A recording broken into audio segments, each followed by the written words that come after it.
Kamala Harris was joined last night in Michigan by former First Lady Michelle Obama. It was her first appearance on the campaign trail since the Democratic convention, and she once again was making her case against Donald Trump. Can someone tell me why we are once again holding Kamala to a higher standard than her opponent? We expect her to be intelligent and articulate, to have a clear set of policies, to never show too much anger, to prove time and time again that she belongs. But for Trump, we expect nothing at all. No understanding of policy, no ability to put together a coherent argument, no honesty, no decency, no morals. Instead, too many people are willing to write off his childish, mean-spirited antics by saying, well, Trump's just being Trump. All right, let's bring in top Trump ally, Senator Lindsey Graham of South Carolina. Great to have you in studio. Quite an intro for you there from Michelle Obama. Yeah, I think she's not undecided. Clearly. So, but let me just ask you just straight up, where do you think this race stands? I like where we're at. The issues that mean the most to independents in your own poll are immigration, the economy, and inflation. And Biden won independents by 13 in 2020 in your poll. She's up by 1. So I really like where we're at. 61% of the people in the New York Times poll said we're on the wrong track. So that's the number I look at most, Jonathan, is wrong track. If you're an incumbent, and she is, and 60% of the people plus believe the nation's on the wrong track, and Trump is still leading on the issues most important to people in their daily lives, Trump wins. And she's clearly trying to turn this into a referendum. About him. You know, not a referendum, but a choice. Yeah. Who do you want? Right. But let me ask you, in terms of Trump's closing arguments, I think I know where you think they should be, but he's been all over the place. You know, there's the enemy within stuff. Yeah, he was on with Joe Rogan for 3 hours, talking about, among other things, life on Mars. What do you think he needs to do? What should the closing argument be? Just go back to what people care about the most. People are hurting. Inflation is high. The economy is turned the wrong way. Immigration is broken.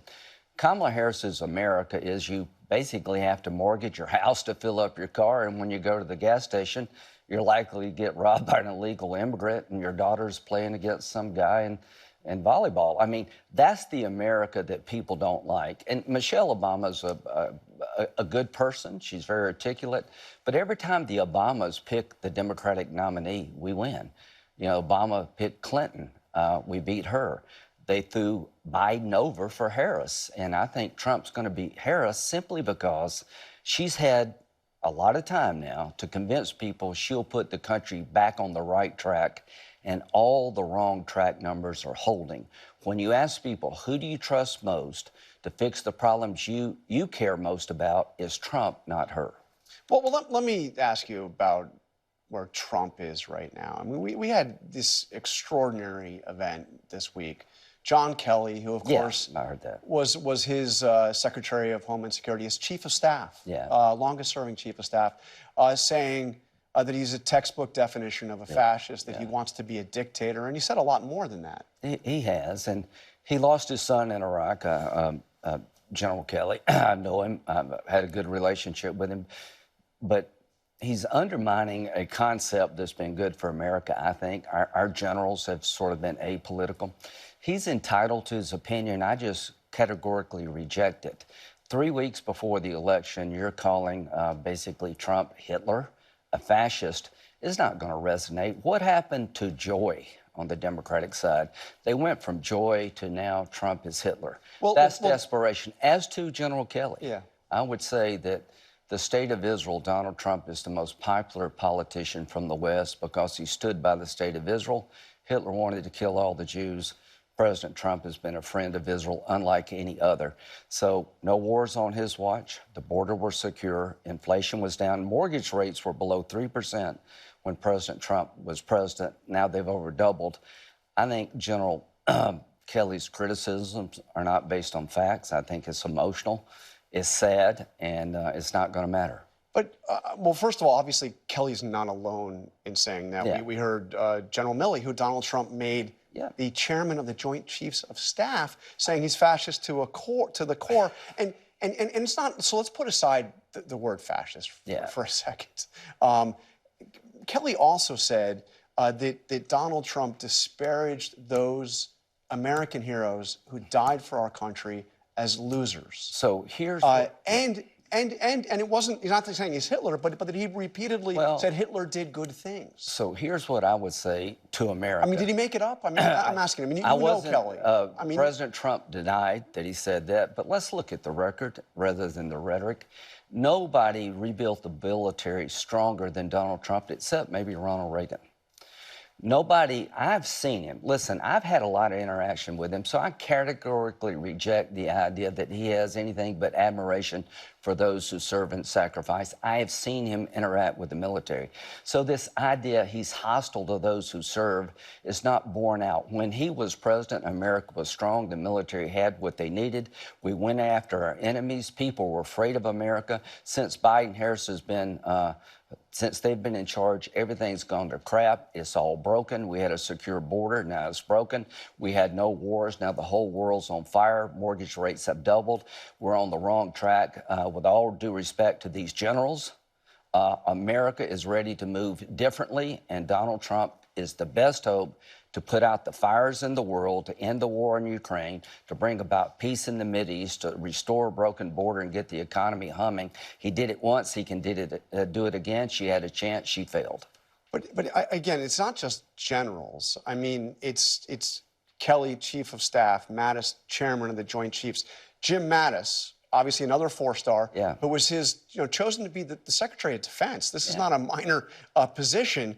And he said this of Donald Trump: his use of the presidency to destroy trust in our election and to poison our respect for fellow citizens has been enabled by pseudo-political leaders whose names will live in infamy as profiles in cowardice. Now, General Mattis, Secretary Mattis, is somebody you called a role model for the concept of duty, honor, and country. Can you really dismiss... Now he's weighed in politically.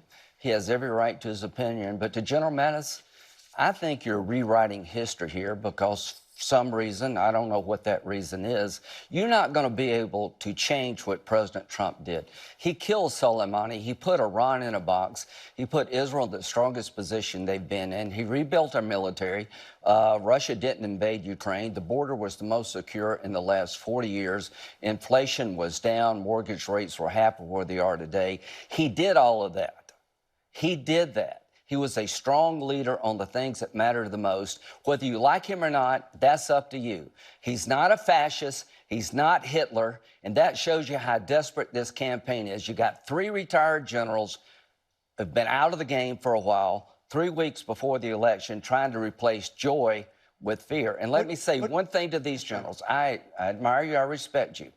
But for 20 years, you were given, and others, billions of dollars to train the Iraqi and the Afghan army, and they folded like a cheap suit. How about a little self-reflection about the job you did before you criticize others? I mean, I could go through all the good things you've said about all 3 of those. Men. And look, Donald Trump... That was before they weighed in and turned America upside down. Donald Trump using rhetoric that's dangerous and is off base. So they decided to do this. You're the ones that want to weigh in. Okay, if you want to call him Hitler... They didn't call him Hitler. Well, what they did is they warned they're trying to scare of what Americans that this man can't fix the problems we need fixed. I reject that. I was there, too. I was around him. I don't think he's a fascist. I thought he was a very strong president at a time we needed a strong president. I think he will be a strong president to get this country back on track, to revive our economy, to secure our border, and put out fires. They're telling you they want 4 more years of Kamala Harris and 4 more years of the same policy. To these generals, you're trying to tell America that things are good now, they're terrible now. And if she's elected based on your advice, everything goes to hell at home and abroad. So reject their advice. Now you have been very critical of the generals, 2 of them using the word fascist. Mitch McConnell and Secretary and Speaker Johnson have been very critical, saying this is inciting violence. How dare you call Donald Trump a fascist? Let me just play you a little bit about what Donald Trump has had to say about Kamala Harris. The true divide in American politics today is between these far-left fascists, led by Harris and her group. We have a fascist person running who's incompetent. She's a Marxist, communist, fascist, socialist. She's not actually a socialist. She's gone past that. Somebody's got to explain this woman. This is a radical left Marxist, communist, fascist. Why don't you ask me, do I think Kamala Harris is a fascist? No. Do I think she's a communist? No. I think she's the most liberal person ever to be dominated by a major party. I think she's ineffective. I think she's incompetent. She's had a chance to be the border czar and failed miserably. On her watch, she advised President Biden it was a good thing to get out of Afghanistan. She has been antagonistic to giving Ukraine and Israel the military Well, weapons we can acknowledge that when it comes to the insults, Yeah, they come I just guess, as strong, maybe stronger. But you're not. All right, we're out of time. You're not having Lindsey Graham call her a fascist. She's just we will incompetent and continue this incapable conversation. and would be a lousy president. Thank you, Senator Graham.